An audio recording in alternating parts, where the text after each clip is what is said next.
Hello, and welcome to, sadly, the final Tri-Movie Marathon.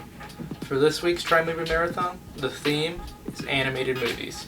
And I chose 3 movies that have 3 different art styles to kind of show just how different animated movies can look from each other. To start off the marathon, we have Batman Under the Red Hood. Batman Under the Red Hood is about how a new player has come to Gotham and he proves to be a formidable opponent to Batman. The past is coming back to haunt Batman in a way that he never expected. Batman Under the Red Hood is a good animated film, which can be said for a lot of DC's animated adventures.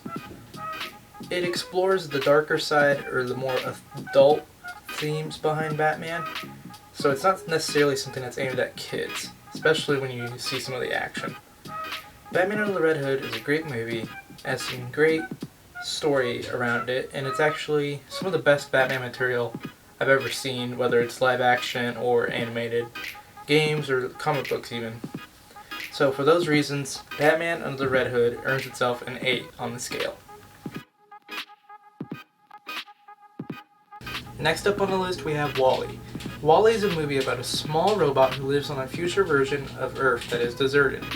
On one day, he gets an unexpected visitor that ends up taking him on a space adventure. Wally is a great movie all the way throughout. It came out back in 2008, and yet the visuals still stand up to today's standards. The movie has a feel-good story to it, which is nice to have every once in a while, especially after watching Batman Under the Red Hood. I think the movie's strongest point, however, is the cast of characters they have. Each character is super likable, and they all have a purpose to be in the plot. So for all these reasons, Wall-E earns itself an 8 on the scale. For the final film of the marathon, we have Spiderman Into the Spiderverse. Spider-Man Into the Spiderverse is a movie about Miles Morales and how he becomes his universe's Spider-Man. Spider-Man Into the Spiderverse is quite easily the best Spider-Man film we have gotten.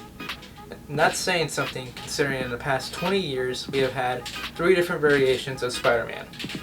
Spider-Man Into the Spider-Verse tells an amazing story with its characters and how they all connect to each other emotionally, and it backs that all up with an amazing looking art style that does super well with the comic book aesthetic that they were going for.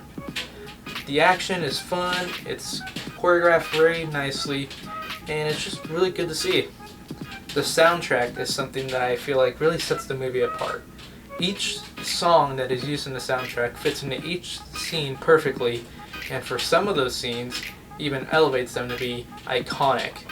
And for all these reasons, Spider-Man Into the Spider-Verse earns itself a 10 on the scale. I hope you all enjoy the movies that were selected for this animated version of Tri-Movie Marathon. Thank you all for watching the series. Goodbye.